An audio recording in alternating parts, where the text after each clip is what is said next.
1 second, Ryan. I'm just finishing up with a client real quick. And it's medical, so I can't really stream it. No worries.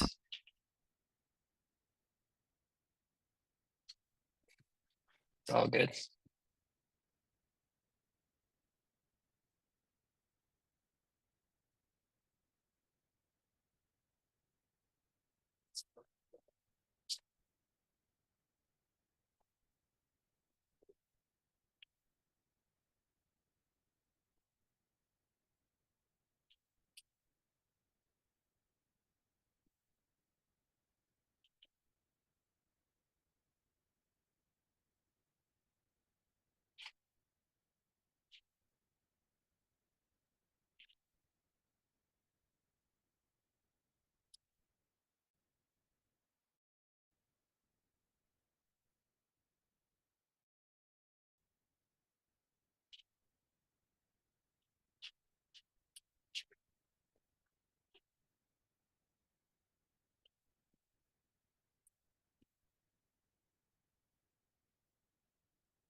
All right.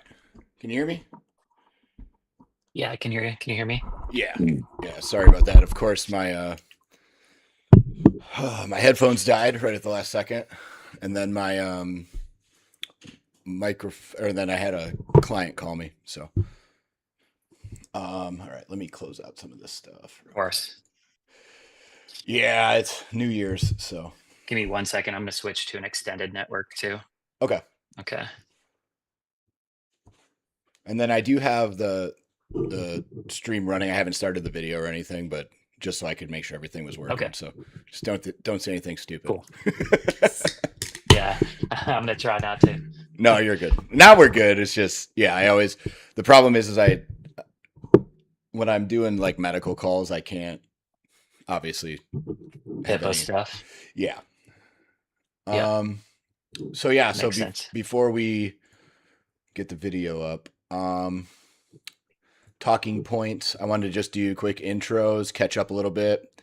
Hmm. Then we can go into the government trust stuff that you talked about, hop into Minnesota, and then from there, we can kind of go wherever you want. Cool. But Yeah. I had written some notes down just so I have them because I'm like kind of all over the place, just in yeah, like you're some good. things that I wanted to touch on, just stuff. But for me, it's just dialogue. I think like there's so much like division and kind of like bullshit, and I think like everybody wants to label everybody, and like people try to label themselves, and I just like fuck the labels. Like at the end of the day, like how do we actually move forward as a country and as a society, like. Yeah, And well, and I think the big thing that most people don't tend to understand is we're all on the same team, right? And that's the part where I think they turn this down a little bit. That's the part where I think they mess up the most is they keep forgetting that we're all in the same boat. So if we're shooting holes in the boat, it kind of sinks everybody, right? And I Mhm. think a good purpose of today will be just basically to say, hey guys, listen, like we may not agree on everything, and to be honest, there's not anybody on earth that I agree 100% with, right? Like we all Right. right? So it's how do we disagree while still understanding the perspective of the other person, right? And I think Mhm. that if more people would share things like that, it would obviously go a long way to de-escalate a lot of the crazy that we see all over the internet and all over TV, right? Yeah, we're all just kind of being pushed to react at the most extreme, right? So like Yeah, the left is on the most extreme, the right is on the most extreme, or at least that's what we that's what we're told. continually see. Yeah. But I guess just, while we're just talking, like tell me, I mean, I follow you a little bit, but social media isn't real life. So like what's been up? You've been in Florida for a while. Obviously you've got a business, you're married, have kids. Yeah, I'm gonna turn on the video because we can kind of go into this too. Okay. Um, Cool. Yeah, yeah. so so guys, if you're just hopping on, basically what we do, what we're doing is this is my friend Ryan. I honestly haven't physically seen Ryan face to face since probably high school, 8th grade, somewhere in that general vicinity. So we grew up going to the same private school, Baptist Academy, if you will.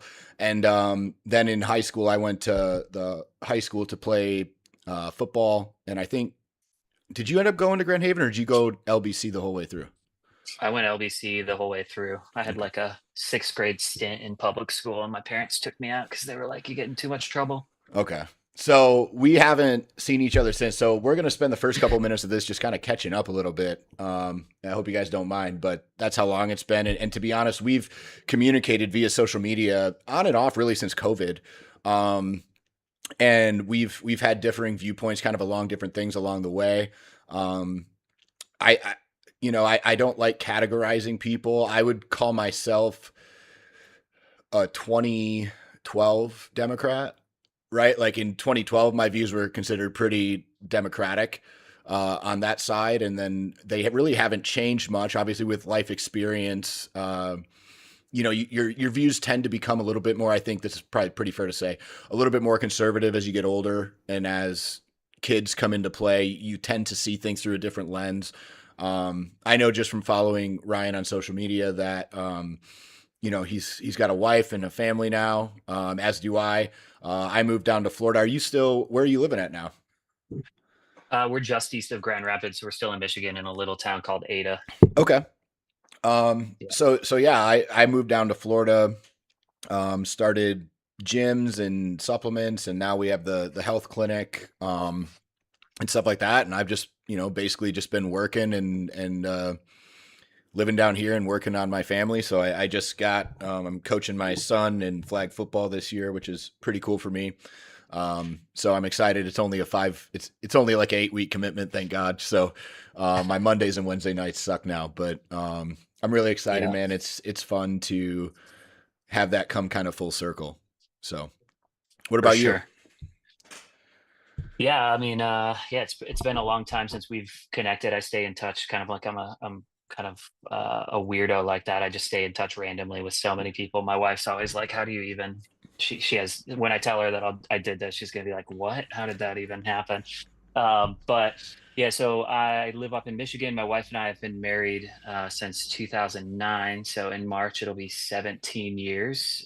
We Wow. have three boys. So they're 9, almost 13 and 15. So yeah, I mean, I'm fully in the thick of it. I right, my background is, yeah, very similar. I think grew up in the same a similar environment. I was in a religious environment, and because of that, you tend to grow up feeling more, I think, conservative, and especially if it's an evangelical religious environment. So um, yeah, I spent a lot of time after high school traveling. My wife and I, we got married in 2009. We bought around the world tickets. We traveled the world. That kind of like opened our mind. And I think that kind of changed my viewpoint in a big way and started breaking down a lot of like the religious stuff that was kind of like holding me captive. Um, and yeah, I would say very similar. Like nowadays I'm different than what I was in 2016, I would say. 2016 was the first time I really got uh into politics, I'd say. I was a big Bernie Sanders supporter, stomped for him, went door to door, like felt like there was a real tipping point. Saw that kind of dissolve through what I believe was like a Democratic Party sabotage and showing who they were, and really kind of then we've just been figuring it out. I'd say as I have. I would say I'm probably, if I have to categorize myself, I'm like a leftist with like a um what do you call it, libertarian kind of leaning, So I would so say. basically, guys, we're like two of the people that are in the 85% middle, right? There's the 7-8% of psychos on the ends, which get a lot of the internet attention, and then there's the rest of us on the inside. And I would say, um, you know, I will bet you by the end of this conversation, there's probably going to be many more things that we definitely both agree on than we don't. And the problem is not enough of us have these conversations and talk about it to the point where we say, okay, we can really make some changes. Um, but yeah, so the first kind of topic that I wanted to get into was one of the things that we were texting back and forth about was just the overall government trust issue that you brought up, and kind of when you replied to one of my stories, what was kind of the motivation for that, and because I've been following your stories, and obviously I think on the Minnesota thing, which we can get into next, I think that's kind of a caveat, but we definitely have very differing viewpoints on that situation. But I think the best place this starts is at the top, right, which is the 30,000 foot view of overall government trust, because I have a feeling we probably vastly agree on that. Yeah, and I think like okay, so I've kind of shifted, and I've always had this little bit, but shifted pretty radically into like a you don't hate your government enough approach and mentality. I think anybody that thinks the government is going to help them and save them and is the only thing for them is setting themselves up for a lot of disappointment, unless you just want to get a government check and live in poverty and try to figure it out from there. I think um, there's a lot of good the government could be doing, um, and they aren't. And I think that both sides of the government, they use the division. A two-party system is only one party away from being not a democratic party, right? And like we Right. don't have a legitimate um choice outside of those two, because that's what's been force fed us, and enough people don't believe it, and the media is a very powerful thing. So that's you know, a big kind of overwhelming, like kind of my viewpoint is like, you don't hate your government enough. I think that nobody should trust those people, in my opinion. They haven't done anything to deserve it. No, I think obviously, because if I remember correctly, you know, back when kind of COVID first happened, um, we had pretty different viewpoints, if I remember correctly. Um, I didn't go all the way back through our messages, but I tried to go a little bit, and Yeah. just to kind of see like what were some of the kind of yins and yangs of it, and a lot of stuff we Hmm. agreed on. But I think the big thing that COVID showed us was the unintelligence of the government in general, right? Of shutting down small business and then forcing everybody into large businesses and putting them all together and then telling them to hate each other. And then basically it was, oh, if you're just the rhetoric of, you know, the left being like, oh, well, if you don't wear your mask, you're a grandma killer. And if you don't take the vaccine, you're this. And then the president getting on TV and saying, I hope you're in for a winter of like death and pain. And it's like, and to me, I was like, okay, but none of the data is showing that. And as somebody who's, you know, as we evolve, and I don't know, I didn't even ask what you do for a career. But basically, you know, when you're in business, you learn and you employ, you know, I've employed upwards of 40 people. We still have a couple dozen people under staff. And when you deal with the difference of, you know, every race, every sexual orientation, every religion, every ethnic, everything, right? You start to learn very quickly that math trumps all of it, right? So I've learned to be, my wife calls me the most unemotional person on earth because I'm just a very logistical, right? Like I go, yeah, I don't care what you say. Like, what does the math say? And I think that comes from COVID, of seeing people's emotional heightened awareness come up, and that being the forefront of people making decisions instead of logic and math, right? Because in Hmm. reality, like in our gyms, we had COVID in the November before that March when they shut everything down. We had like 75 people on hold in November. We were like, what the hell? This flu is crazy. And like, so by the time March came, we had already had it. Right. Like, so I Hmm. wasn't worried. Now, I didn't want to say that. Right. But like, now I will. But like, we had hundreds of people that were sick at the same time because we're in a confined space, working out, sweating, breathing in everybody's air. Right. So like we were like, yeah, we're good. And magically, if you were healthy, you were probably fine. Right. And so if you took care of yourself, the problem is nobody wanted to have accountability. And to me, one of the golden strands of almost everything that we're going to talk about today probably is the lack of accountability coming from the top down creates this inconsistency, which then creates a lot of the anger. Right. And so, you know, like even when we talk about government trust just in general, um, yeah, I don't trust them at all. Right. I think our entire government's bought and paid for. I can't say the country because YouTube will kick me off. But everyone knows exactly what I'm saying without saying it. Right. And I like, to me, I was looking at a post from Thomas Massey, who I don't really, I don't care one way or the other, but it was the thing that Trump said about him. And at the end, it was like, oh, he's an enemy of this country. And it's like, dude, why? Who cares? Like, I'm sorry, but nobody here cares about a country that's in a sandbox 2,000 miles away. Like, I like, and to me, every time that comes up, it makes both sides look worse and worse and worse. And as you went into with the two-party system, is when you look at the people who are investing in those two-party systems, it's almost always the same people. Hmm. And like, to me, I'm like, okay, so yeah, we're not in charge of anything like they are. And why? Why are they? Right. And now that's where you get into a million conspiracy theories and rabbit holes. But at the end of the day, it's either money, power, or they have stuff on you that they say, hey, you're going to say this, or we're going to show the world this. Right. And it's like, okay, like at what point is somebody going to come out and just be like, dude, go ahead? Like, we'll just Right. say, yeah, we're controlled by you and we're done. Fuck off. Like, Hmm. I I don't understand why that's so hard.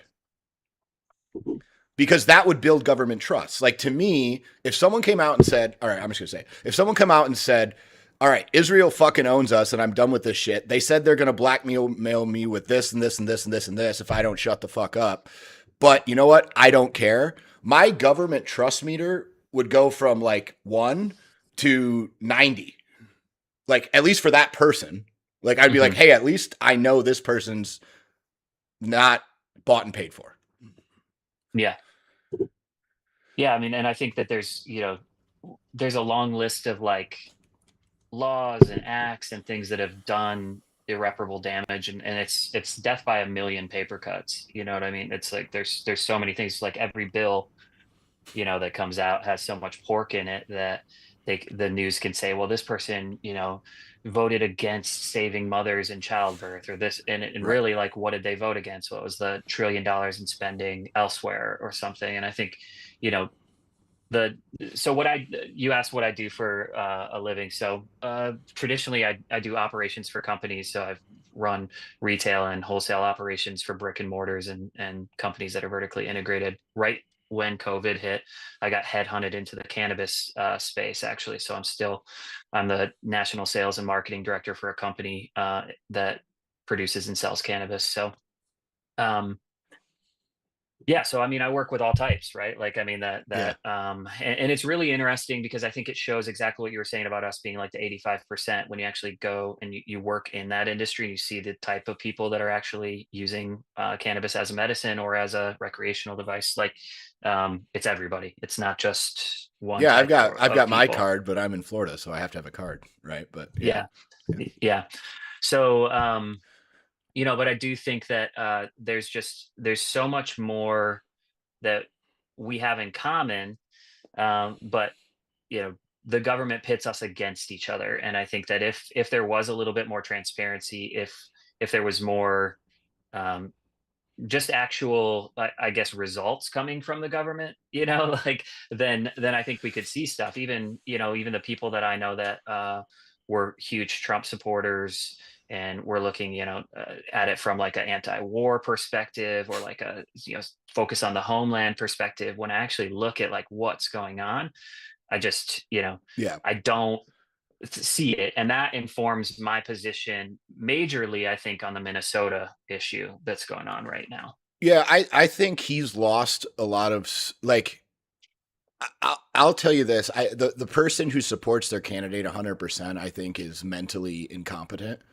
Um, I look at the just from the presidential picture alone, though, and I was saying this to my wife last night, as I was like, just going on with the Minnesota stuff and all they're finding with the Somalis and the fraud and the daycares and all that, is it's like this guy was going to be our vice president if Kamala won.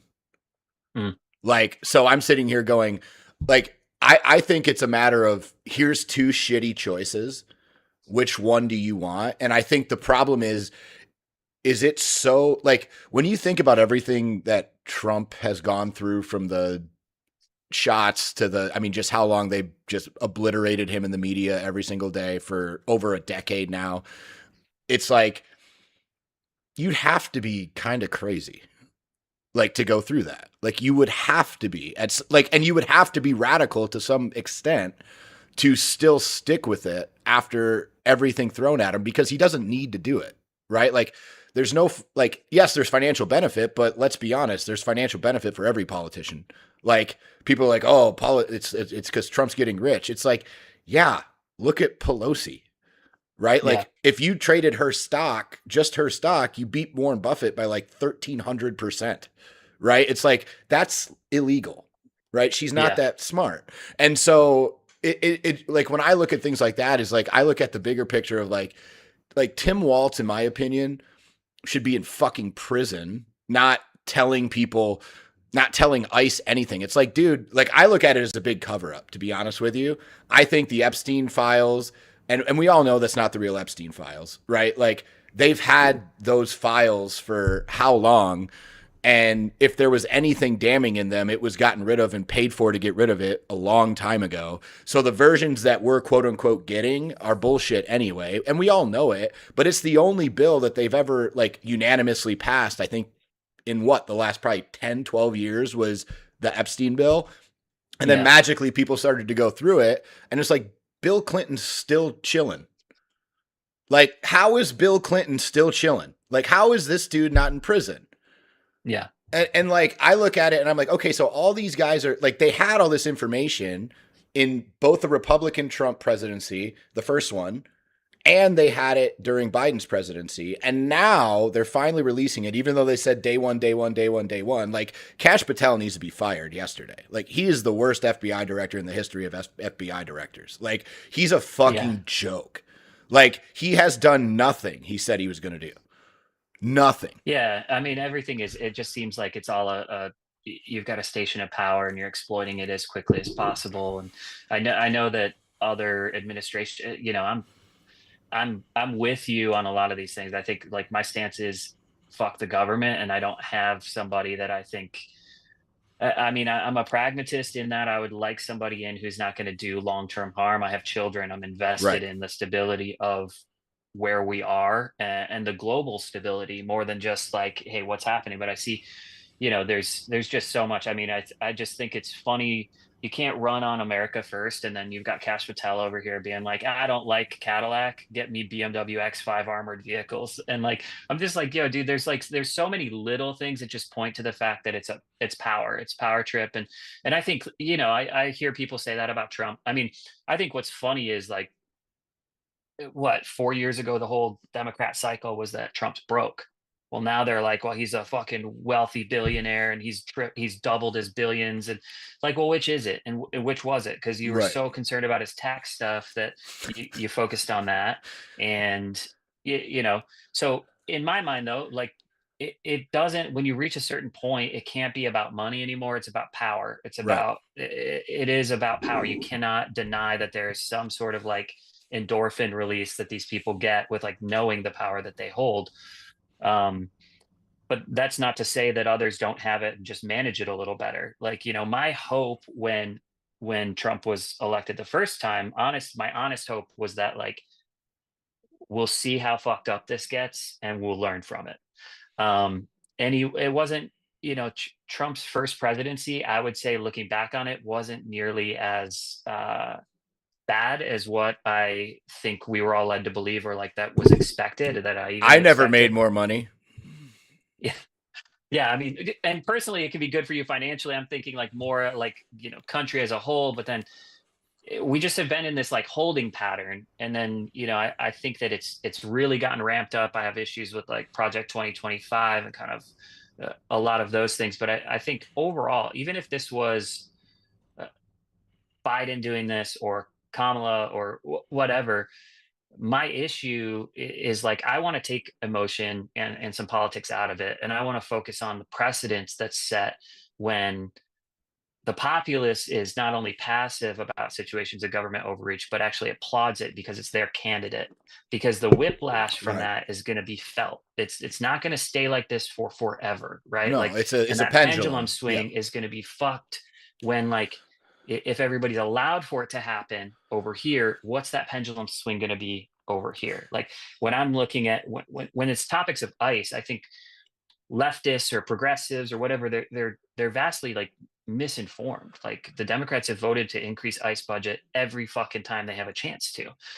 It's not like the Republicans are the only ones that are like sending all our tax dollars to this. My issue is more so when you get approval, like populist approval of government overreach, then like that sets a crazy precedence, because right now they might be attacking people that are ideologically different than you. But when that pendulum swings back and we've got this precedence, that's going to be dangerous for people, like we talked a little bit about, like withholding taxes, or with COVID with you and Florida, and how Florida kind of abstained and kept things open, but like how you were basically threatened with jail time or whatever when that first came down.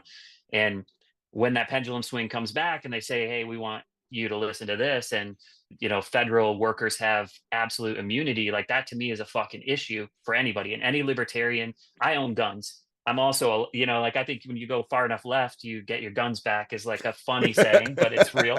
Um, and I think like, I have what I would like to think. I think, crazy people think that they're not crazy, otherwise they wouldn't be crazy. But I think that I've got a pretty sensible, balanced view of things. And I have enough people in my life on all sides, and I see kind of things. I wouldn't necessarily consider myself a moderate because I think there's some implication in my mind there of like kind of like, oh yeah, well we'll just like kind of coast through here. Like I do definitely have my own opinions that are definitely over this way or over this way, and I wouldn't fit into any one camp, Yeah. you know, because I think that's Like asinine. You said it like. I'm very pro-choice, like very Hmm. pro-choice, because I grew up and dated several women who had experiences now, albeit the 1%, right? Like of like rape victims or incest or whatever, right? Like, and I saw it firsthand. And obviously I think everybody kind of agrees on that. I think where I'm pro-choice at the point of, but I shouldn't have to pay for it. Right? Hmm. Like I don't like I think you should be able to do, because here's the thing is what's crazy is all these right-wing people are, oh, it's life, pro-life, pro-life, pro-life. But then during COVID, it was my body, my choice. Don't tell me to wear a mask. So it's like, well, which one is it? Because you guys sound stupid, right? Hmm. So I've always been of the opinion of you do you, I'll do me, and as long as we're not hurting someone, like fuck off, right? Like Yeah. basically. And Yeah. so, like, there's so much hypocrisy on both sides. But I think back to what you said about the pendulum. I think what we're seeing right now is actually the pendulum swinging back the other way because of the amount of abuse that we've seen law enforcement have, especially in Minneapolis. Like, what a worse city could that have happened in? Like, if you had to pick a worse city for that to happen in, the Yeah. same city of George Floyd, Hmm. like, I don't think you could pick a worse one. Yeah. I mean, it's definitely not. So again, I look at it as the pendulum swinging back, and I look at it this way. I think all of that could have been avoided had there been some consistency and accountability amongst law enforcement, because these people who are telling, oh, I'm going to mobilize the National Guard and tell the Minnesota police to do this and this is the same guy who 4 years ago was saying defund them. So now you want Mhm. them to come back and work for you? Like which one is it? Like it to me it doesn't it makes no sense. And I've watched the video from every angle, and most people don't know this, but that cop in June of 2025 was ran over by a protester, which is not a protest. A protest is peaceful, right? Like it's picket signs and whatever. It's not breaking the law. So she's from Colorado. She drove 5 hours to Minnesota and was trailing these guys for days, and then parked in the middle of the road, and then tried to speed off when they tried to get her out of the car with a cop in front of her car. Like, no offense, but if I try to run someone over with my car, that's assault with a deadly weapon. Like, I will go to jail for that.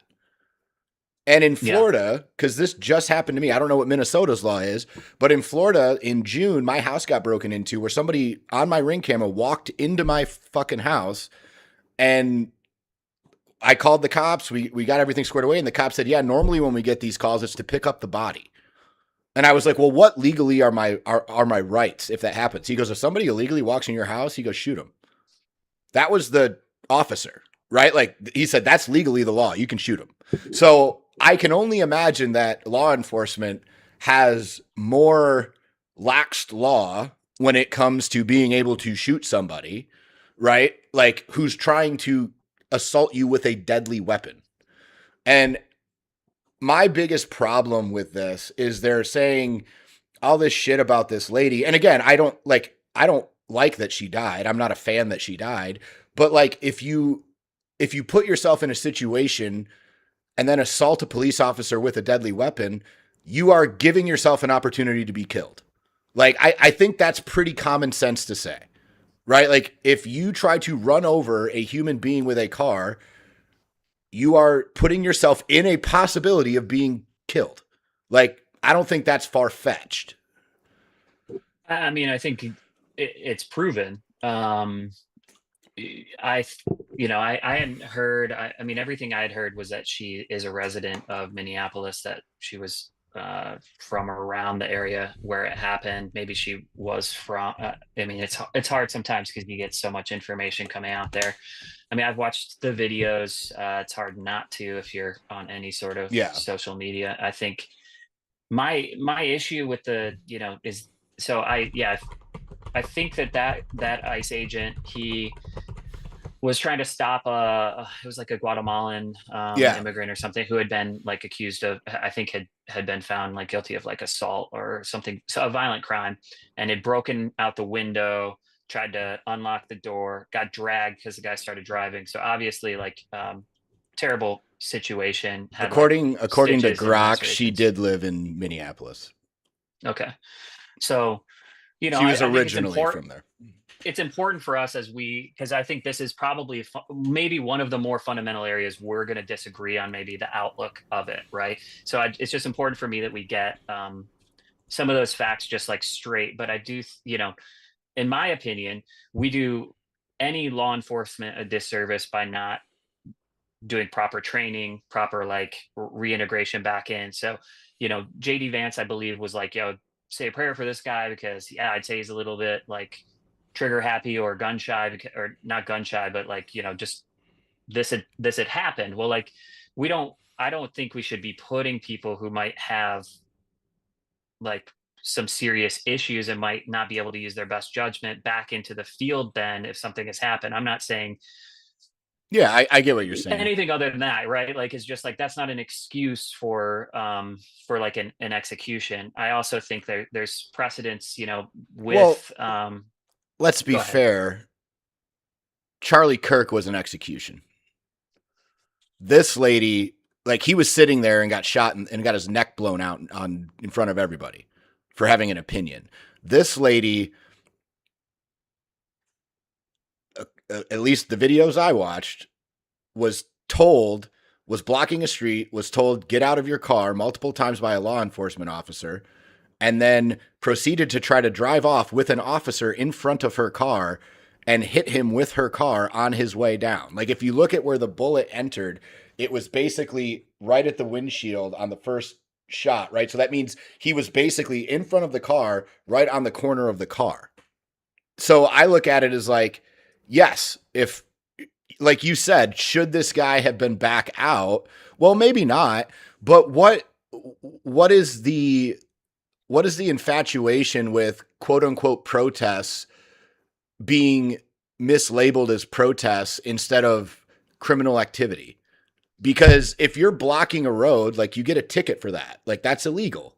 If you're not listening to an officer, you get obstruction. That's a charge. That's illegal. They're going after people who are illegally here.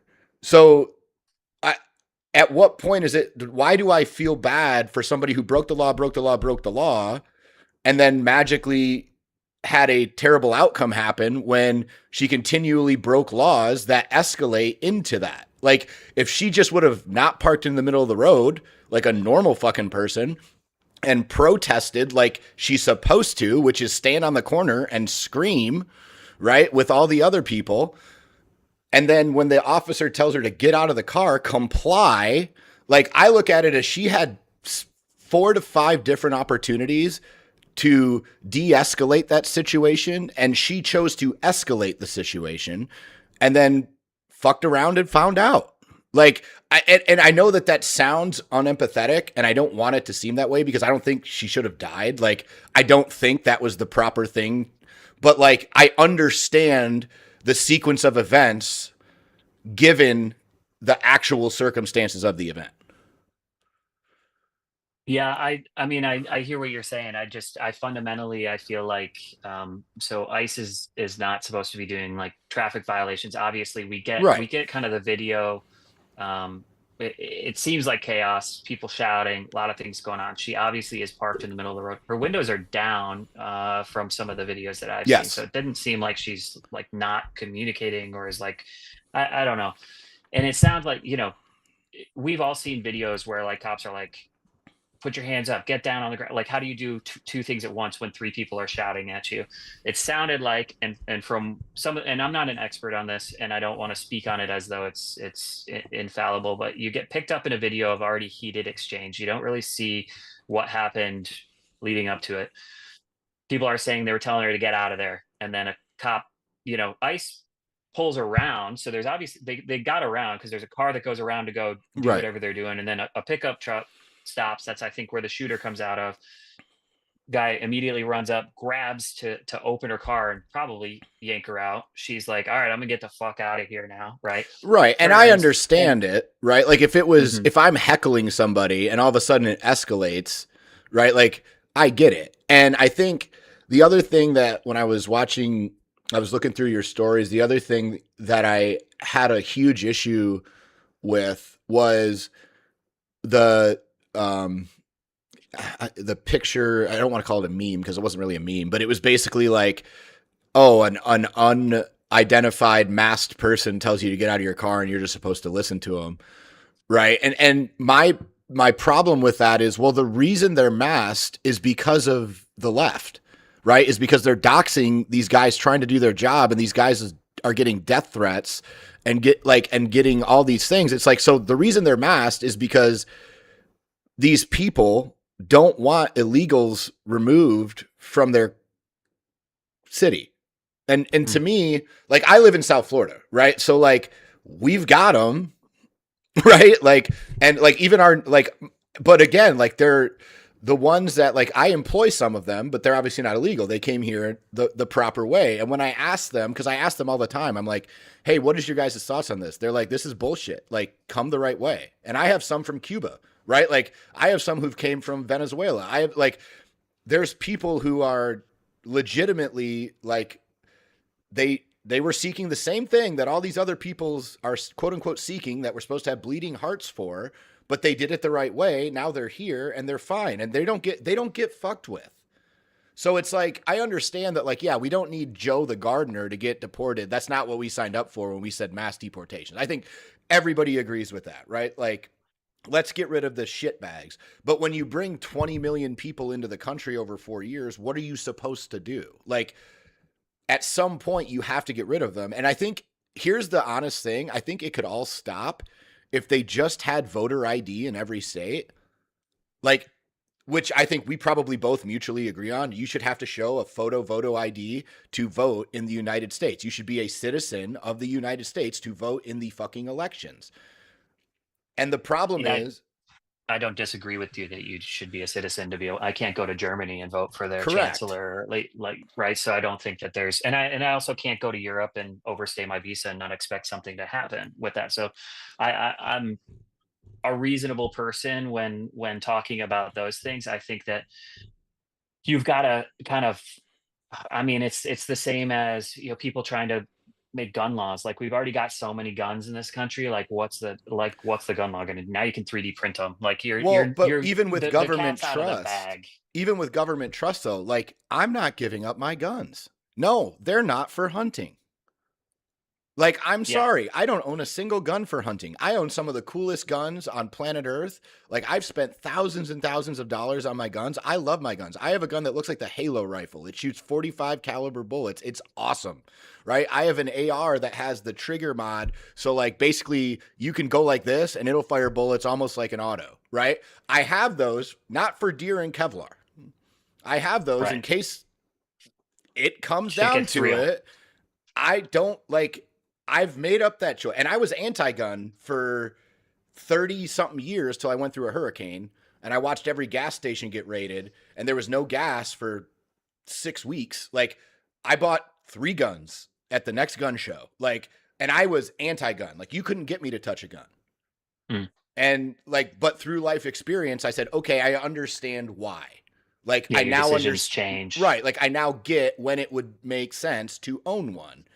Um, but I think the bigger problem here is, I think a lot of these protests and a lot of, like, for these illegals, when you look at the states that are primarily an example of this, and you look at the election results in general, Kamala won She only won 5 states that had voter ID. Okay. Every other state she won had no voter ID, and 3 of those 5 are non-photo ID. So they ask you if you have an ID, and they might check signatures, which obviously they're probably not, right? So Colorado, let's be honest, probably not a great non-photo ID requested signature matching state, right? Like I would guess. So I'm just of the opinion of, hey, if we have photo ID and we have a voting system that we can trust, which is a different topic, but in general, but at least I would rather only have citizens lying than citizens plus 20 million people. Because when you look at the final results of the presidential election, 20 million people makes it a landslide either way. Mm-hmm. Like 20 million different votes makes it a landslide for the Democrats. And if 78% of the Somalians who are on Minnesota are on government assistance, why would they not vote for the person who's giving them a free paycheck? Like it doesn't make sense to me. So I'm looking at it from a viewpoint of like, oh, it's in a state that doesn't have voter ID. Well, no shit. That's why the illegals are going there. So that way that state is bluer than blue can be. Right? Like, Yeah. why? Like, I don't care if we, like, if I don't consider it we when I say we lose, but like, if Trump loses an election, great. When Biden took office, I said, I hope he fucking proves me wrong. Now he didn't, but I was like, hey, he's the president. I'm in the same boat. I hope he fucking kicks ass. Like that was my outlook. You should hope for success. Right? Correct. But you should plan for failure. Right? Mm-hmm. It's the same thing in any business and what you do and what I do in real life. Yes, this is the plan. This is the outcome we hope for.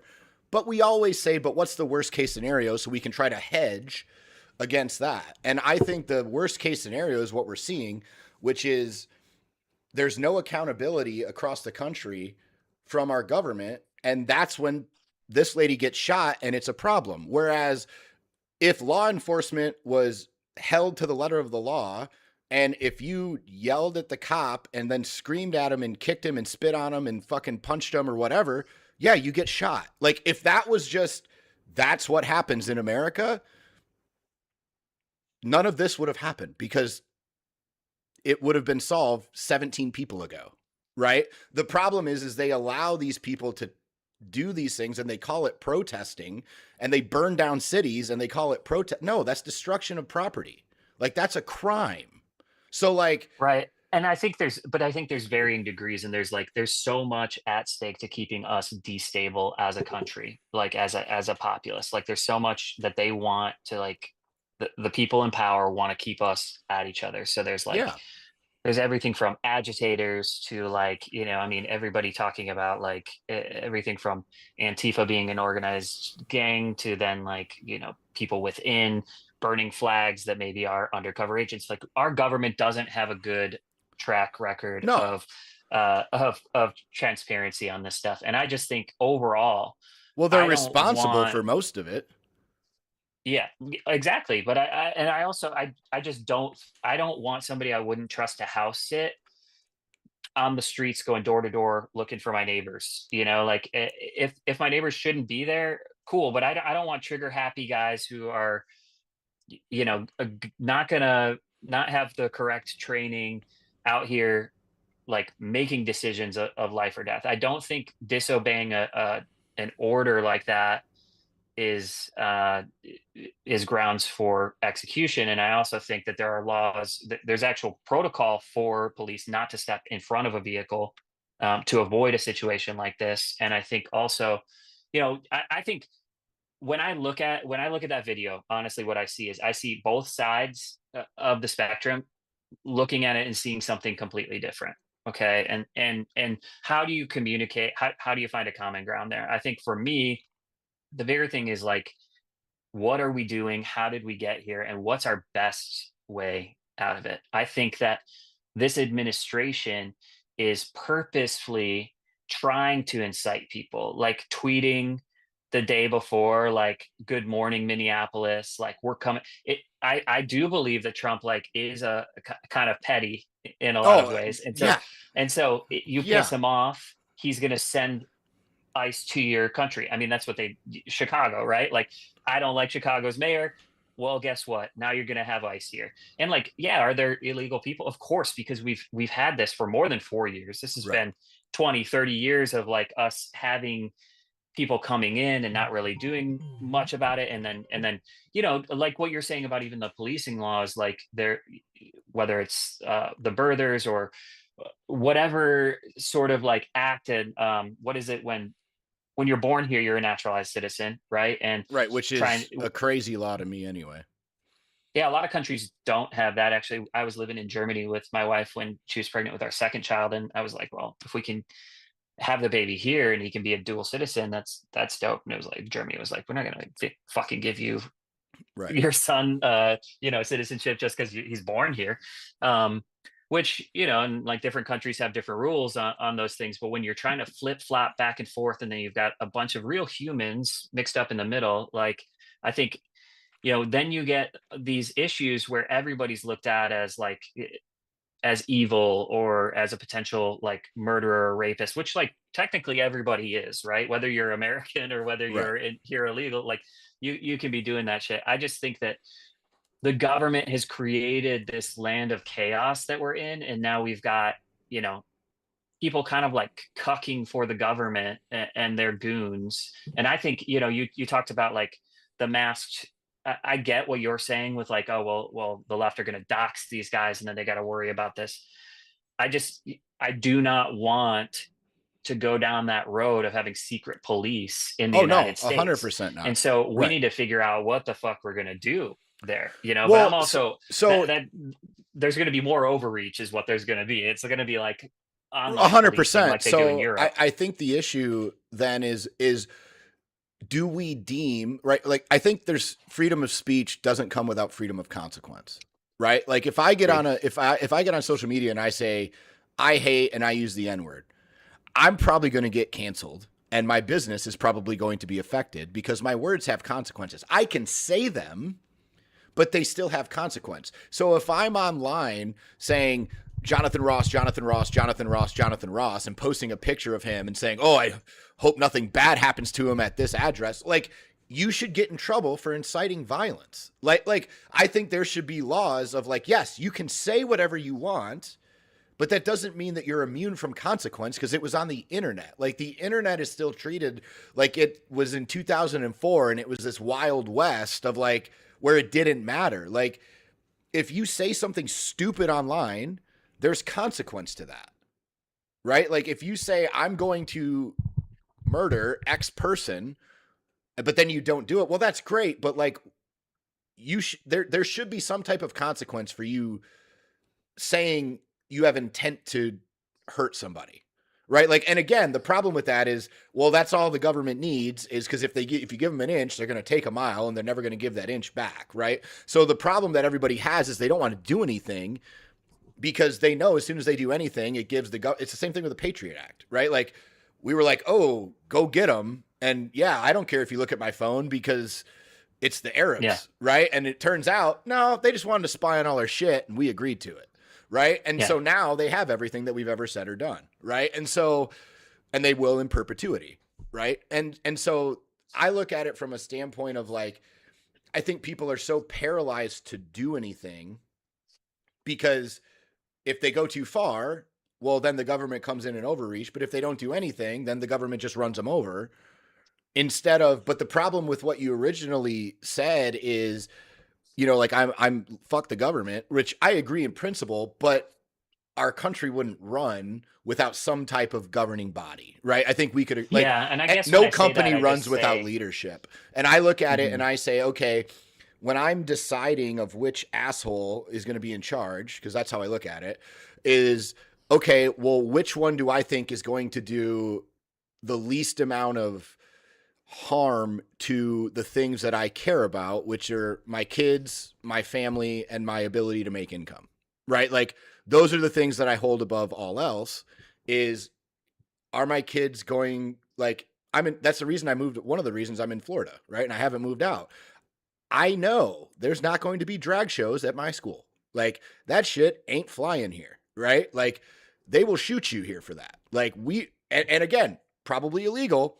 Don't care. I like it. So that's why I live here. right? Like there's certain places that we tend to stay away from or not because we don't agree with certain things. But economically, Florida's incredible, right? Like that was one of the craziest things moving from Michigan to Florida was they build subdivisions at a time, right? In Michigan, if you saw two houses being built next to each other, it was like, what is this madness, right? In Florida, they build thousands at a time, right? So like it's just crazy to me when I look at it and I go, okay, like you can move to different states, you can move to different countries. My wife wants to move to Dubai, different story. But like basically, while we're here and in America, it's like I don't agree with what Trump's doing globally at all.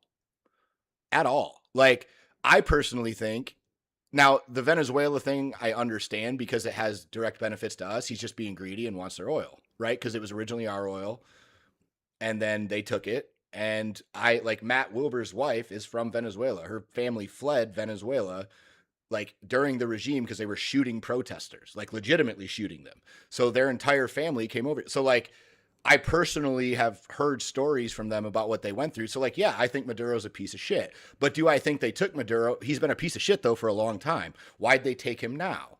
Well, probably for global positioning for a world war. China. China Yeah, and Russia, exactly. right? So like, and I understand that because you do need to be strong, but like, we don't need to be sending any Tomahawk missiles to Ukraine. We don't need to be giving Israel a fucking dollar. We don't, and again, Elon found how much money going to all these different countries for absolute bullshit, right? In the budget. And it's like, dude, he was the only guy doing real shit, in my opinion. He was the only guy who came in and did anything that was worth a damn when it came to getting our taxes down. Like, if you imagine all the tariffs that Trump did, plus Elon being able to cut the government by 60%, I think we would be in a world better place right now. A world better place financially if those things actually came back. Because I look at all this tariff money and I go, oh, yeah, we don't have any of it. Like, Yeah. you're like, what's the, like, yeah, great. We're making all this money. Where's it going? Right. Why am I still paying property tax? Right. Well, and I think, this comes to we through my experience in my time, like I've interacted with people who have been in, my brother's in the Navy.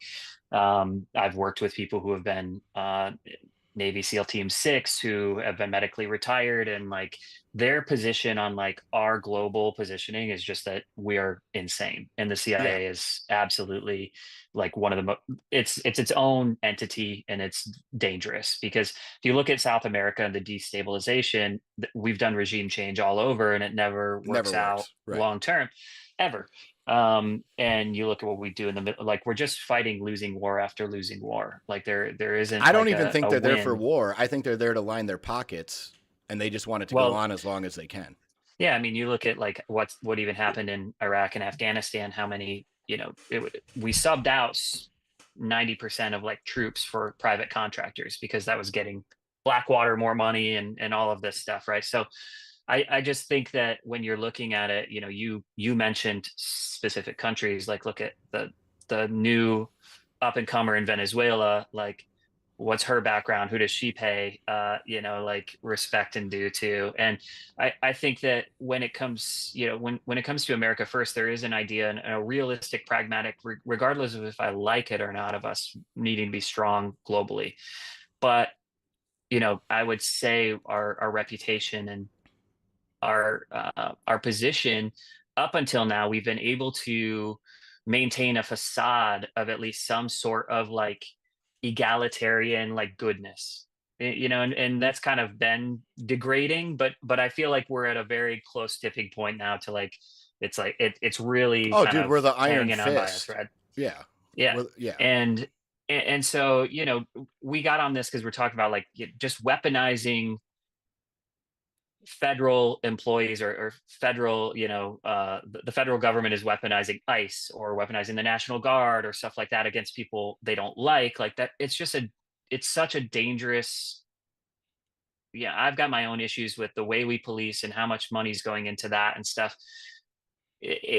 it just over policing doesn't solve problems, and over militarizing and starting new wars doesn't solve problems. And we're just on this like endless kind of cycle into this hellscape that I'm just like, yeah, we are in this position right now, but I think, we aren't going to get out of it unless we have a leader who doesn't try to inflame and incite and like own the libs or own the conservatives. I think like that's where I really get hung up on this. And when I say fuck the government, I understand like we wouldn't be able to Right. operate without this. But I think people that like simp and are cucks in the corner for their candidate, that really bothers me, because I'm just like, yo, they're behind the scenes, they're doing a lot of the same shit. It's all the virtue signaling outside of it, where Trump pleases the more conservatives and the Democrats please the liberals on certain aspects. And at the end of the day, it's like, well, whether my neighbor is gay, straight, trans, whatever, like at the end of the day, I want them to be safe, and I want me to be safe, and I want us to both have opportunities that, Right. you know, I don't care about your sexual proclivities, like No. at the end of the day. I And just I think think people the need to focal shut the point, fuck up about it. Like, no I, offense, but like, I don't have a parade to talk about how much I love pussy. Like, I don't need one. So like, I look at it as like when we were growing up, dude, correct me if I'm wrong, but like we didn't have any of these problems. Like we they didn't weren't they care weren't if you were apparent. right. We didn't care if you were gay or black or like we didn't care. We genuinely when we were in high school and middle school and even college, we didn't give a shit. You were either a good person or you were a shitty person. And like I'd say to it's like varying degrees though, because the church we grew up in, like how well, many sermons were all about like right. anti-gay, Anti-gay and how you right? cut your Like, hair and right, which yeah, again is part of the reason why my wife wants us to go to church, and I was like, I hate organized religion. I was like, I love God in my own way, right? Like, but I don't want my kids to be in an organized religious setting because I know how much bullshit there is in it. yeah, I agree with that. I think most of our like major issues, and speaking of Israel in general, I mean, there's plenty of videos and interviews with our elected politicians who it's all because of bad theology why they support Israel. They're like, well, Right. and I grew up in Sunday school being told. I think Ted Cruz was like talking to Tucker Carlson about that a while ago, and Tucker was like, well, what really, from Sunday school? This is how you're voting, and this is what you're doing. But even in that regard, so my wife stays at home. We've chosen to be one income, and all three of our kids have been homeschooled, not to shelter them, but and it's not because the drag thing and whatever. It I think that's another. Maybe it's happening some places, but it's not as It's not prevalent as as prevalent what as I we're say. led to Correct. believe, right? Correct. Yeah. So it's not about that. It's more so, I believe, this institution of like, America needs pawns. We need people Yeah. to be burger flippers all the time and just to dig ditches and to do this thing. And there's nothing necessarily wrong with that, but I don't want my kids to grow up and just be taught to be a pawn in the system, Right. right? I want them to be able to think inside the box, but look outside of it. That's kind of what we say. So we've chosen to step outside of that, and I'm grateful for the ability to homeschool them and to do like remote learning through public school partnerships and stuff like that. So gives us a lot of freedom, and I also don't have to worry about one rogue teacher trying Right. to influence my very impressionable kids. Like, they're going to form their own opinions. I'm just here to give them hopefully the best guidance and the best upbringing I can. And I appreciate that. And that's like where my libertarian, I have 3 acres here on fresh water. I've got guns. Like, I'm not looking to harm anybody, but I also am a realist about like, the world we live in. I don't ever want to be in a position where it's like, oh shit, really wish I wouldn't have had that position now when stuff's going down. Yeah, we've debated the homeschool thing a lot, and my the reason that we came out of it with they need to be in school is I think school's good for two things. I think learning how to read and do basic math, right, is I think is the only real actual purpose of school, right? As long as they can do those two things, I'm good. But the bigger thing is socialization. And I think, especially because I employ a lot of 20 somethings, Mhm. the biggest thing that they have a problem with is being able to have a face-to-face conversation with another human being, right? Like, so to But what is me, that from? well, it's from the screen, and they're being programmed to do that, right? So like I look at it as like my kids are very good. Like when we go to the park or we go to any activity, they're very good with just making friends, right? And Mhm. like they don't know that, oh, I'm not supposed to be friends with him because he's a different color or what. Like they don't give a shit. It's like we're all going to go play sports or we're all going to go play in the woods or like, and Mhm. that's what I wanted. So I was like, yes, there's going to be cons to sending them to public school, but at the end of the day, they're going to learn reading, how to do math, and then socialization. And if that's all, and I tell them like, I don't care if you get A's, I don't care, like as long as you pass the grade, move on to the next one, and then learn how to play the social game. That's the other thing that I think is so misconstrued is people understanding like school is a game, right? Business is a game. Raising a family is a game. It's all just different games that you have to learn how to do your best at, right? And I think when you take kids and they don't have that socialization, like if they're playing with other kids, great. But I think it broadens their, like I know when I left Grand Haven and then I went to college, like it was like a mind shock, right? Because like I think, we grew up and we knew like 4 black people in the whole town, right? And Yeah. at CMU, it was like 40%. And Mhm. like, so half of my friends were that, or were gay, or were like, and we just didn't care. Like, it wasn't a big deal, but it was like, oh, this is the real world. And then you go to different places. And I think the more you travel and the more that you experience different things, I think that cultures you and opens your eyes to the reality of the human population. And so for me, that's really all I care about with my kids. But obviously, yes, we have had the homeschooling discussion I multiple agree. I times. agree with that. And like, my wife is part of founders of a homeschool co-op actually that our kids are in, and um, so there's. Sorry, I'm getting a phone call. You're Hopefully, good. um, that's really important because from religious upbringing, when you encounter homeschoolers, they're homeschooled to like keep them away from things, and they're sheltered and they're awkward and they're weird. And so if you're not playing the social game, if you aren't socially good at like just building relationships and stuff like that, then you better be a genius, because Right. that's about like how you're going to be able to make it. But it's all about connections. College is about connections, building relationships. Business is about building meaningful relationships, honest relationships. I'd rather hire somebody I know and I trust than a stranger that has all of the accolades, but can't do things. So like, yeah, I think we're similar in like how we want to set our kids up for success, really long term. And socialization is important there.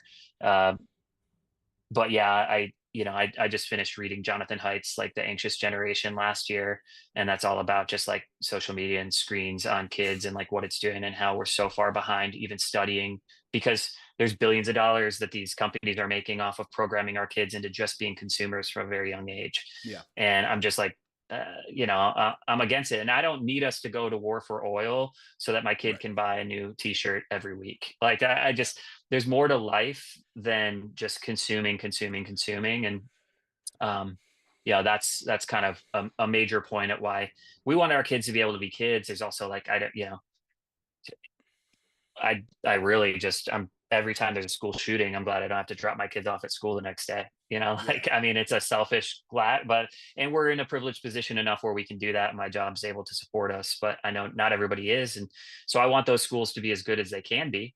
Um, Yeah. And I but think yeah. you touched on something with that. And then even earlier with the training and the salaries, right? Like I think if police and teachers were trained better and their pay was tripled, like I think, yes, you wouldn't need as much, but also they would be coveted jobs by people, right? Instead of, it's kind of like an entry level job. Like you go to school for a couple years and then you can have all this impact and all this power, whether it be Hmm. over kids or your community. And in reality, I think if it was like $150,000 salary to be a cop, I think the amount of people who would apply to be cops would be tremendous. And there was a 2-year training program, and same thing with teachers, right? Like their salary was 150,000, right? And like all these things, it's like, well, if we did those, would we have better teachers? Because we would have more candidates, so we would have more of a selection to get the best ones out, and we could have performance-based criteria, right? Like I think all those things would help solve those problems. And I think the reason that we don't have those things is because, like you said, I think they want it, right? Like they want these extreme examples so that every time there's a school shooting, you're in fear of sending your kids to Yeah. school, even though the amount of school shootings that happen, like the odds of you being in a school shooting are less than you get, falling off an airplane or whatever it is, right? Like the odds are astronomically low. But the problem is every time it happens, it's glorified and it's put all over the news, and it becomes, t-shirts for both sides. And then it just turns into this perpetual cycle. Yeah, and everybody makes money off of it, and I think that's the thing too. It's like, I had a friend who worked for a gun manufacturer, and he talked about like having to get out because he saw the marketing campaigns every time there was a school shooting was like, they're going to take away your guns, and they'd have a 600% increase in sales, and it only perpetuates the problem. Right. Because then you touched on it a bit. I think the biggest thing that's informed a lot of my decisions outside of being married, having a family of my own to like take care of and provide for, is travel. I'm not afraid of and I know enough to know I don't know enough about Venezuela, right? Yeah. But I also know that a lot of the people that are pro and are very capitalist and have fled Venezuela. It's very similar to what happened in South Africa. A lot of that was like the rich white Boers and stuff that moved, and they were afraid when the DNC or the ANC took over, Mandela came in, that they were going to be persecuted because 10% of the people own 90% of a land that they definitely weren't a part. They're at the southernmost point in Africa. Like you're not Right. from there. You just took it over. And I think humans, we just have to, we talked about cancel culture. We talked about a lot of things. We've got to figure out a way to like get over things that we have no control of anymore. Like we're born and we're here and we're like, what the fuck's going on?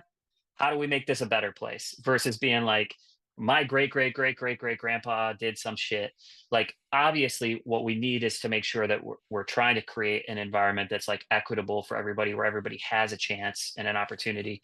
And I think that and then what you do with that opportunity is up to you. People are going to squander it, people are going to go for it, but right now it is really from the government down to everything else, it's like a pay to play. If you've got money, you have a lot higher chance of being successful and making more money in a lot of ways. And it's I think that's gotten worse, right? Like I was telling my team at a meeting the other day, I was like, guys, if I tried to do what I did in 2016 today, I wouldn't have made it.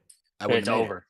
The economy's crazy in the past Correct. 10 years. It's fucking nuts. Like, and I think that contributes to a lot of the anger and frustration is the lack of the American dream's actual achievability, right? Like when you like the house I'm living in, I don't even want to tell you what I built it for, but a year later we got it appraised, and it appraised for 30% more in a year. Like I live in a home that's technically worth over $1 million in Michigan. This house, it's very common, right? Like, and so like I look at it as like, okay, if I hadn't have started when I started and I was starting today, I would be hopeless. Like I'd be like, dude, I'm never gonna own a house. I'm never gonna be able to start a business. I'm never like, yes, there's avenues, but again, if you're strapped with $80,000 in college loans and your DTI's fucked, they're not going to give you anything. And it's like, so they set you up from the beginning to fail as soon as you turn 18. Right. And it's like, they want you in debt right away. So correct. You have to go into whatever. So you're part of the slave and just continue going. Right. And so I look at it and I go, okay, like while that's being said, are there people who genuinely are trying to help with that? And I think there are on both sides, right? Like I genuinely think there are a few people that are like, I really like John Fetterman. Like every time he talks, I'm like, you know what? Like, I don't agree with everything he says, but like he kind of says a lot of what I feel, right? Which is very just common sense, middle of the road shit. When I look at like, even down here, like our congressman right now, who's running for governor, Byron, there's a guy opposing him called Josh Fishbank. If you haven't looked up any of his ads, I saw some ads for yeah, Fishbank. Yeah. he's like, He's a real America First sort of deal, yeah, right? yeah, Yeah. dude. But like what was crazy is I saw his ads, and I probably shouldn't say this, but I saw his ads, and then the exact same night it was Byron talking about, like happy Hanukkah to all our Israeli friends. And I was just like, and then magically he has 48% of the fucking vote already, and he's like the shoe-in candidate, like after he said that. And I'm like, oh, okay, so they bought him. And like, but I like him. Like Byron's a genuinely good dude. Like he fights, he genuinely cares about people. But like if you look up some of the Fishbank shit, you're like, oh, this dude's the problem is I think he's a result of it becoming more and more radicalized. Cause like if Mm. you listen to everything he says, it's like an America First wet dream. Right. And but I feel like that's kind of a It's radicalization, leaning and more it's towards like Nick Fuentes Groiper shit, correct. probably. Correct. Like Yeah. very much so. Very much so. Hmm. And so I look at it as like, okay, I don't want that either. Right. Like, because the problem is, like you said, is that turns the pendulum even higher. So when it swings Yeah, back, like I don't think this those guys person needs to represent de-escalate. everybody, even the Correct. people who didn't vote for them. And I Correct. think that's kind of like, you know, politics have been a sham. Like when you look at debates, it's give a very extremely complicated question. If you can't answer it in 10 seconds, you're an idiot and you don't have a chance to talk about it. We're not a serious country when it comes to politics. And that's why a TV personality owned everybody in Right. it, because he understood the power of like press, bad press, good press, whatever. He's like, well, they're going to keep on doing that. They're going to keep on putting my face up. Like you they legitimized him in a way, regardless of if you agreed with him from right away. Like he was a real long shot until all they did was played him over and over again to try to like make a mockery out of it or whatever. Um, and yeah, I mean, I agree with you. I think, and I thought coming into this, we probably would agree on a lot more things than what we disagree with. And I think that's like the reality of a lot of people in this country that think that they have nothing in common with people who post different things or follow different things. But the eradication of the middle class is, in my opinion, the worst thing that's happening right now. Yes. Like what I make now, I never thought I would make, and it doesn't And it's feel not like I enough. make what I make. Right. Like the amount of just inflation and groceries. I've got three boys, they eat Yeah. a fuck ton. Yeah. And, we're trying to eat healthy and clean, and we don't do fast food, and we don't, it's impossible to keep up with it. But if I was making the salary in the 90s, oh dude, I'd have a fucking Porsche. I'd be Right. having, a house up north. I'd be doing all the things. It's not where we're at today. And it's the biggest transfer of wealth in the history of humankind happened during COVID. Well, Like and these I things are think, dude, designed. I think my biggest problem from both sides' perspective is when these people get caught doing something wrong, I don't care what side they're on, nothing happens. Like nothing, Yeah. like the fact that, and I know this happens in every state to some degree, but the fact that a kid with an iPhone found tens of billions of dollars of fraud in daycares being shipped overseas, it's like, yeah, that's the tip of the iceberg. But like, how are people not being thrown in prison for allowing, like, fuck the owner of the daycare? He was just taking advantage of the system. Like, Right. you're telling Just me like so that, many people did with COVID payments and stuff right? like that. Well, Like but like, how much? even like they couldn't fucking spell their sign right. The guy's mentally fucking retarded, and like no I haven't offense, seen. he's fucking dumb, right? But like it's like, okay, so they took him because he was dumb, and they said, hey, we're gonna give you $10 million, give us back 8, right? And it's like, and that's our money. Yeah. Like that's and like I'm sitting here going, and no one's in jail, and what you're doing is you're putting them in committee hearings where, oh, they got grilled by Senator blah blah blah from who gives a fuck. And it's like, yeah, but he should be in prison, not getting grilled and got asked the tough questions. Like nobody gives a shit about your tough questions. Throw that fucker in prison. Like Yeah, I if don't there's not actually understand. like a consequence for it. I think that, Right. but I also, and I'm not as up to date on like the Minnesota daycare stuff, because I saw it when it was all kind of happening, and I was like, I'm gonna let the dust settle to find out what actually is going on here. it doesn't surprise me that this stuff is happening, but I also think like I wish that we would see the same amount of outrage and the same amount of like disgust with all of like it's happening everywhere, right? Like, and it's our tax dollars, and they will. The IRS is the biggest gangster organization in the world. They will find you. There is nothing you can do about it, and they will take you out. And they're using AI, so they don't even, now it's just on lock. It used to be how many agents do they have? Will they look at your case? Now it's just gonna fucking happen, right? And like Right. the whole system is set up so stupid. The government knows exactly what you owe, but like not gonna tell you. You got to hire a third party to tell you how, and if it's wrong, oops, jail, right? Like it's just everything about it is crazy. And But I think that's the there's last hope we have for change. is what, Cutting their funding. like the government's funding. Yeah. Yeah. Oh, If we there's no- if Joe Rogan, Elon Musk, and you take like, I don't know, some other fucking big name influencers, right?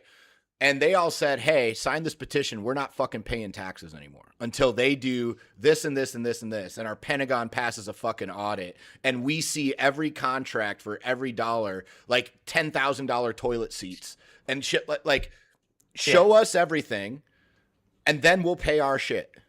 Yeah. Which actually I did see Trump spend Truth Social posting about that with like Raytheon and different defense contractors taking advantage of everything. But so do something about it. Like you have the power to do something. You're the fucking president, bro. Like do it. Yeah. I mean, I like to see that it's on the radar, but I do. Yeah, I agree. I just think that, how, if it comes down, the IRS comes knocking at your door because you didn't pay taxes, like, what are you going to do? Well, right. But if there's 10 million people who don't do it, if everybody collectively does it, but correct. we can't even collectively decide that we're going to vote for a third party, which correct. would be like, even without any. So like, right. What are we going to fucking do here? And that's like, they know they've got us kind of trapped in this cat and mouse game. And I do, I do agree that there's like a couple, maybe a handful of people in the government that have been uncorrupted, but they're marginalized. They're kept to the and I spoke about Bernie Sanders earlier. I didn't agree with a lot of stuff. Yeah. I think a perfect society would have about 20% socialism. Yeah, I think that we used to have a lot of like our taxes should go to things that better the communities that we live in, right? Like it shouldn't just be. Now I live in Ada, which is DeVos, Van Andel. Like DeVos helicopter flies over my house all the time. But we have the nicest fucking library you'll ever go to. It's Betsy DeVos library or Amy DeVos library, and it's amazing. But like, what would also be amazing if our actual tax dollars I spend, if the 30% of my income that goes to taxes actually was going to that, and it didn't have to have a billionaire tax write-off investment to have a nice library, right? Like that to me, we're degrading all of the things that matter, and like GDP and all of that stuff. There's importance in it, but it doesn't actually take into account like quality of human life. And I think the beauty of America was that, this idea of anybody can come here and can work hard and make a good life, even if it's not, you're not gonna start Apple out of your garage and become a billionaire. You could have a good life, but they're really taking away the ability to have like a life with a little bit of dignity. And I think that's what makes everybody so angry, dude. Like, honestly, I think that's the root cause of the anger from both sides is the hopelessness, right? Is like, it doesn't matter what I do, I'm fucked. So the only thing I can do to get attention is something extreme. And then you have these things happen, right? And it's like, people believe that, oh, if I believe in this cause, then maybe shit'll change. And the truth is, we're not just paying 30% in taxes, right? We're probably paying 60 to 70% of our money in taxes. Well, because everything's taxed afterwards. Correct. Right. So, so everything.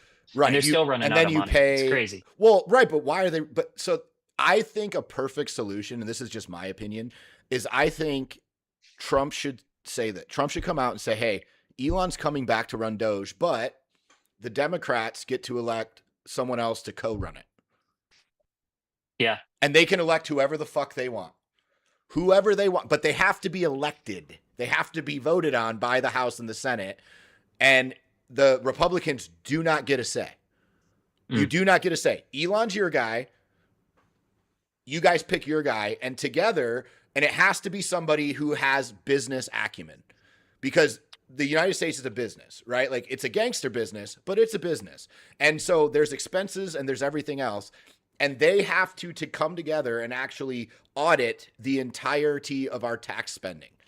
And yes, it may take a long time, but every time they find something, every year we will reduce taxes until we get to the budget that we're supposed to have. And we have checks and balances in place to actually check where this money is going. And that would at least give people hope, because even if you took the 60, 70% of every dollar that we're being taxed now, if you gave people half of that money back, like let's say you make 150 grand and you're spending 50 to 60 of it in taxes. If you got 30 or $40,000 back into your pocket, that changes your life. Like that changes your ability to have breathing room. It changes your ability to have vacations, and people are going to spend that money back in the economy, right? Like that's what people don't get is when you look at Dubai, they don't have like if you make $1 million in Dubai, you made $1 million fucking dollars. And the reason they don't care is because you're going to go buy a nice car. You're going to go buy better groceries. You're going to go put your kids in better schools. You're going to go buy the designer handbag, right? And they have like huge amounts of money that they've, just from natural resources. But yeah, right. I agree. I mean, I've got a buddy who works in Abu Dhabi and got like, it's crazy. No tax. Right. Like, but again, it's because they know that it stimulates the economy. So it's like, we don't need stimulus checks. We don't need tax refunds checks. Just stop taxing us that much. Like we overthrew the entire English government for a 3% T-tax. And now we're getting bent over for 60, 70% of every fucking dollar. For what? Like to have it go to send our money to wherever, to other to send it to wherever, start wars, to fund things. Yeah. Right. That's my thing is like when we go through things and we're talking about, we're going to cut spending, we need to stop the corruption, the this, the that. Like there's so much out there that I feel like it plays into identity politics a lot. Cause you're like, God, I'd rather see, Somalis in Minnesota. Like I'd rather have them have our money than Israel. Yeah. I mean, I think I think that what we need to do is we need to figure out a way to shut it down, but that's a tall task. Well, right. But I think that's the purpose of government, right? Is like, yes, it's a tall task. That's why we elected you. You're supposed to be smart. But it's that revolving door. Out. They're doing it on purpose. It's not an accident. Oh yeah. You know what I mean? And so it's like, oh, well, I'll pad the palms and the pockets of these people. And when I'm out of office, I'll go work on their board. Right. Or they'll just straight up steal it. Yeah, exactly.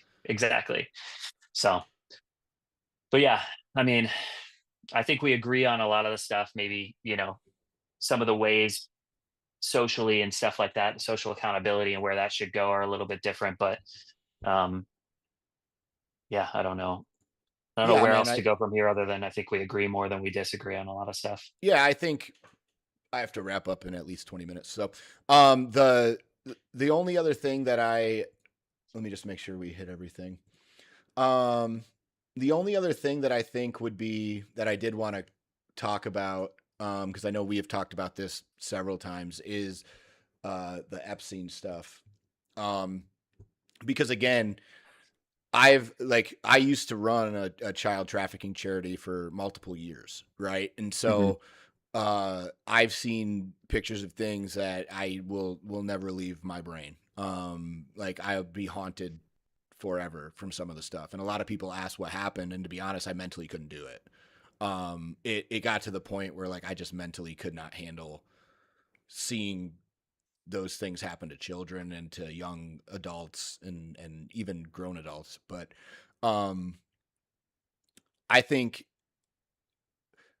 it goes back to the main thing of like magically when all that Epstein stuff started, magically Maduro, and then magically Minnesota. And it's like every time I feel like, oh, the one thing people are actually coming together on, how do we divide them up?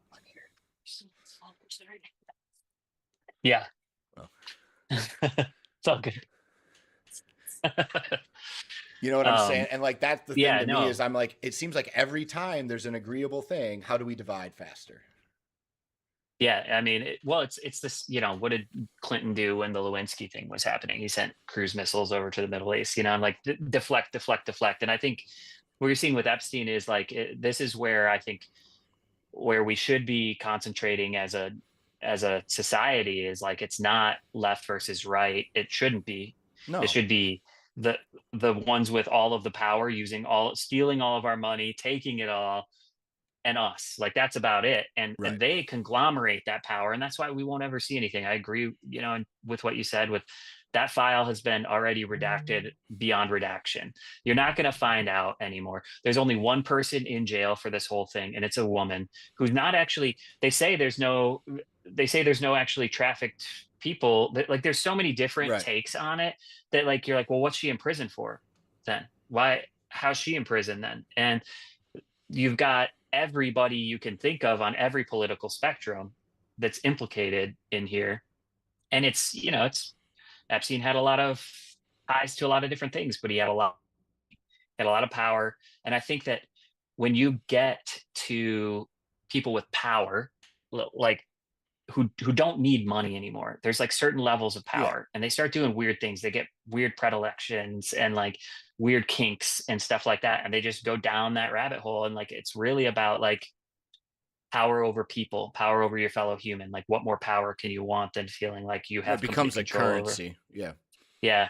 And I just, we were told there were no files, there are files. The Democrats had it, they didn't do anything with it. The Republicans have had it, they didn't do it. Like they're going to release it, they missed the deadline. That is like it's a law that they had to get it all out there. They missed it. But what, we are the law, fuck you, is Right. basically what they Right. say, right? Like what the fuck are you going to do? And that is my issue when it comes to any type of government overreach, especially when it comes to violent overreach, in my opinion, of our own citizens, even if that woman was doing something she shouldn't have been doing. I have an issue with being able to employ our own people against each other and have the federal government say these are the enemies, these are not. Like I don't Yeah. know if you watched that A24 movie Civil War. Mm-hmm. I actually was pretty impressed with it because I thought it was going to be much more like Propagandist. divisive. Yeah. Yeah. Yeah. And, it followed like war journalists more than it followed Yeah. anything. But it's not too far off to think of if you've got like, you know, I just think that we're weaponizing our government against each other and we're against an ideology. And yes, I do think both sides have just like crazy takes on things. And it's just like Yeah. it's so out of control. But if you just talk to your neighbors, if you talk to people that you know as a human, just say like, hey, can I get your perspective on this? And like, how are you doing that? Like I would never look at that video of what happened in Minnesota and be like that she deserved that, or that was the right thing, or that was the just outcome. We can debate a lot of things around why it happened, how it happened, what could have been done differently. And I hope that we do, and I hope that we change some things, and I hope that people do take into I don't think she ever that I don't think that a person with no prior convictions, children at home, ever thought that this was going to be the end of her, Mm-mm. right? And I don't think from what I saw and like I that don't think it she should was have trying been. to run over a person either. I think that I think she got there was a lot scared of and fear. I freaked think there out. was a lot of I think there was a lot of Yeah. fear. There's a lot of craziness, and then it ended in a way that I think is tragic and shouldn't have ended that way. And I think our governmental leaders coming out right away, like fucking didn't Noam say she's a domestic terrorist like right away? Probably There's no something. information, so Right. crazy shit coming out there, and I'm just like, yo, we are fighting the wrong people at Right. this point. And there's so much going on here that I think we just need to have some reasonable people at the helm saying reasonable things and not trying to inflate, because I think that a president more than anything sets the tone of the country. And if you've got a president who's trying to talk and trying to represent everybody and trying to bring people together and understanding and communicate, you've got a very different outcome and a very different mentality with how neighbors view each other than if like, this is my guy, that's your guy, I hate you because we have different Yeah. guys, right? It's like all these fucking like people get into fights at football games and stuff for a college they never played for because like they don't like Right. the guy wearing the other jersey. And it's like it's a It's base kind of tribal. lizard Yeah. brain, Yeah. lizard brain, like tribal. We're not using the brains and the evolution that we've come to, and we're just receding back because it's easier to. It's a Yeah. lot easier to just be like, that person's against me, that fight or flight, than it is to be like, why do they think differently, and how can I maybe identify a little bit closer to them, or like understand at least where they're coming from. And um, Yeah, and and I think I that's what think we need. I think the only actual thing that we disagree that we honestly disagreed on at all, and I don't necessarily even consider it a disagreement. I think we probably just have a different perspective more than a disagreement on is at what point is like just with the example of the Minnesota thing is at what point do you putting yourself in a stupid situation allow you to be the victim of something in a split second decision that shouldn't have happened, but because it was escalated in an unlawful way and you weren't abiding, this is what happened, right? Like it wasn't right. Like, yes, I wish she was still alive. Like, I don't believe anybody deserves to lose their life for parking sideways in a street and speeding off because you probably got freaked out because there was four huge dudes coming at your car. Totally understand that side of it. However, at what point of you screaming obscenities and not complying with officers does it become, well, you're putting yourself in a situation where this could happen and your odds of it happening continue to get higher instead of you just calming the fuck down and being like, okay, I'll step out of my car, right? Like, Yeah, or I'll pull my car over, please, move, or what would you like me to do? Because like when I get pulled over, right, like I understand because I have probably 15 cops who are clients, right? My hands don't leave the steering wheel. First thing I tell them is, yes, there's a gun in here. Like hmm, I've got a gun in the glove box. Here's like, would you like me to turn off my car? What would you like me to do? And I comply with every order because I've been thrown to the ground and had a shit in my back from like being in the wrong situation, right? It wasn't me that was wrong in the situation, but I was around people who I shouldn't have been around, doing things I probably shouldn't have been doing, right? And then when it came to compliance, magically I started to comply, right? And then magically when we were done, the guy was like, "Hey, this is why I did this." And I was yeah, like, I get it because you're a human too. And I think a lot of times with this, with the doxing and everything else, I think it escalates situations into this on purpose. And I honestly still think that the reason that it happened is they were trying to deter everybody from being so angry about the tax fraud and the Epstein files because people were coming together. Because at the end of the day, we agree on we're way overtaxed. There's no hope for American dream. Our kids have a poorer lit future than we did by far, right? The uncertainty, like my kid the other day was like, "Well, Dad, what should I what should I learn when I'm in school?" And I was like, "With AI, dude, I don't know." I yeah, was like, because even like people are like, "Oh, well, trades." I'm like, "Well, yeah, till they build a robot who can do trades." It's like by the time in 10 years when you're 18, they'll probably have it. So I told him, I was like, I think you're going to have to make that decision when you hit that because I think your window is going to change every 2 to 3 years. I think what you're going to have to do is you're going to have to learn how to adapt. Like, I think that's going to be your skill set is adaptation because AI is not going to slow down. You can't put it back in the box. Right. yeah. So That's not coming back. I So think when people look at their income being tightened more and more, the overtaxation, the constant hopeless feeling that the American dream is lost, and then on top of that, anytime you turn on any device, it's hate, right? Like you don't get off your phone and feel better. There's never no, been a never, dude. like if I'm doom Doom scroll's scrolling, real. right, right. Like, dude, anybody who's been on their phone for 20 minutes doesn't look up with a smile on their face, Yeah, it's right? not And good. so, right, so it's being done on purpose, and I think Hmm. that's the thing that probably the 90% of people agree with. That if we just had common sense people and said, "Hey, listen, all this other stuff is below the line issues, right? We'll focus on the cop thing when we get there. We'll focus on foreign affairs when we get there. We'll focus on schools when we get there. For right now, we need to focus on taxes, infrastructure, and lowering them and bringing back hope to people that they can actually build and accomplish a real life here because right now that's the underlying angst to all the anger and hate and social media, like in my opinion, get the fuck rid of it. Yeah, dude, it's not helping us. It's not doing No, anything. So no. yeah, no. I mean, I think yeah, I agree with a lot of that. I think that when it comes to the ICE issue and the Minneapolis issue in general, I think that there's a response because of the administration and how they're kind of like purposefully making it like kind of a scary, intimidating. If there was conversation around reasonable deportation or coming through, and we're militarizing another wing of like federal policing, in my opinion, and I just think it needs to be controlled, it needs to be stopped, and we need to. Yeah, I think we can solve an issue that involves humans in a way that isn't degrading. We're not accidentally shipping the wrong person to a country they've never been to. Like that's tax dollars wasted, dude. You know what I mean? Right. And how much in federal courts are we going to be ending up paying over the next 10 years for unlawful actions done? All of that shit is going to come back on us as taxpayers. And so, I know we need to act on certain things. We need to get it done. Things can't continue. We can't just be not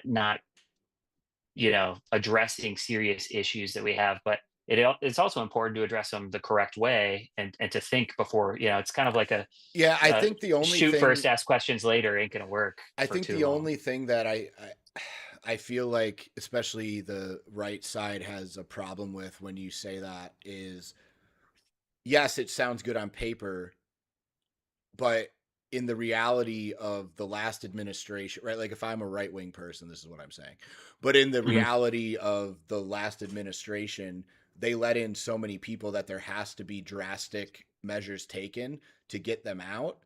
Or the issue becomes is this affects housing, this affects economy, this affects all these things negatively of drugs, trafficking, like Mhm. right crime, welfare, government benefits, right? Like all these things, it's like they all stem from their argument would be stem from the immigration problem, which I don't necessarily think is entirely true, right? Like I would say it stems more from the taxation problem than the immigration problem. But when you drastically let that many people through, what are some stop gaps from here till then that you could do to do that judiciously, right? And I think the only stop, I think if you said to America, hey, listen, we're going to make ICE much more expeditious and much more of a controlled environment and not let this escalate anymore. But in order to do that, we have to have voter ID in every state so that while we're moving forward, the things that we're voting on are being voted on by our citizens. And then we will Mhm. address these issues over time to get those things under control. Great. Right. Like I think most people would be like, Yeah. okay, cool. Cause at least then we're making the decisions for our country. And if we get somebody in there who's a little bit more right or a little bit more left, it doesn't, like that's just a matter of, well, that's who won, right? That's who's the majority, and those issues are going to be the most present issues. But when Trump ran, he ran on immigration, right? Like he ran, every fucking speech was the same, right? Like Yeah. to Yeah. the letter, it was immigration, we're fucking mass deporting. And if you look at the numbers, he's not. Like the Yeah. actual numbers from the DHS, he's not deporting at the same level that even Obama did.